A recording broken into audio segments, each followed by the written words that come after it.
Would you now agree inappropriate comments? Yeah, of course I'd agree it's inappropriate. Not clever. By no means did I expect it to, take this course. I have to be incredibly honest, and the tapes are there, on my children's life, I never ever called Tracy Grimshaw a lesbian. Having a reference, to innuendos, a picture of a pig, was not clever. Mm. But I'm going to put my hand up in the air and, apologise for hurting her feelings. But also, on a personal front, it was never a vicious attack like it's been played out to be. I made a strong attempt on Saturday to contact her, and I suppose like any, sort of petulant teenager gets frustrated when you get ignored. And the whole thing just escalated. Mm.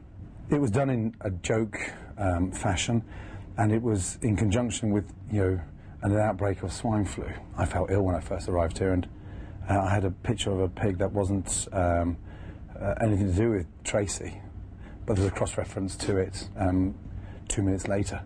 So it was tongue-in-cheek at the time, clearly not clever now, but more importantly, somewhat mortified that this whole thing has just exploded. It was stupid, and it was very careless, but it was not there to hurt in any way. But it did. It hurt Tracy, it hurt her mum. Listen, I've had my mum on the phone this morning. So when your mum rings you, and it's, a bollocking down the telephone, then of course, you start to get the picture. What'd she say? She was disgusted, and she wanted to know what actually happened. The day before we had the interview on the show, that was all fine, and I always like to have a little bit of a sort of laugh because, she's a professional, and it was light-hearted banter, really. I think that's what's the puzzling thing about this. The following day, doing the demonstration, we had a picture of this lady on all fours, and it was like an effect of a swine flu. And someone cross-referenced, Tracy. I turned around and said, "You're going to get me into serious trouble." That's not the case. I did not say that was Tracy Grimshaw on that picture. And then the whole thing just sort of, took on a different course. I mean, you're a clever man, Gordon. Yeah. You say what you did is not clever, but you're a clever man. You know when you've pushed the button too far. That's my, maybe, level of over-assertiveness in a way that it becomes, somewhat stupid. Mm. I didn't set out to do, what's been done. I suppose what I didn't envisage was the whole thing getting out of control. I said some very flippant things in my time, and I call it as I see it. So having a prattling around joke from a man's point of view about, a renowned professional journalist and calling her a pig is not clever. Is this an unreserved apology? I made attempts in many ways on Saturday to phone her. Is this? Well, it is in many ways, but it would like to be done face to face. That's the kind of guy I am. There's the camera. It was very weird saying, I'm going to say face to face. I'd rather Tracy was sat there than you. Well, Tracy's going to be looking at this. Right, okay. I just finished my sentence and I'll come on to that. Yeah. So, it was not just stupid, but at the time you're in front of an audience of 3,000, you are creating a laugh, you get carried away in the moment, and then you don't have time to edit what's being said when you're live. So, Tracy, where do I start? First of all, you've shown me great respect and amazing support, I think, over the last 3 or 4 years. And I'd just like to take this opportunity to apologise for the stupid comments, and deeply mortified that the whole thing has gone this far. My apologies. I suppose when you're visiting a country and that country's Prime Minister refers to you as a lowlife, that's got to hurt. You see, this whole thing has been taken out of text, like I said, over the last 48 hours, not just scrutinising the tapes. I never called Tracy Grimshaw a lesbian. No, but excuse me. So when the Prime Minister refers to me calling Tracy Grimshaw a lesbian pig, it's factually incorrect.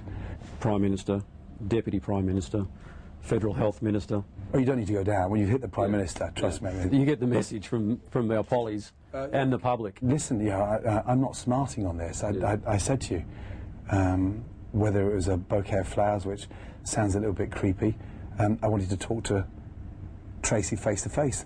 The minute I knew I'd overstepped the mark, so I put my hand up, and I admit that it was stupid, but you know, you're here today. I tried to rectify this on Saturday. Been hounded and, you know, propelled. Well, I didn't need to continue jibbing, but that's where it started going seriously wrong. I'm like a school child. Someone shows me attention and it's funny. That's what I am. I've made a big mistake. I've gone too far.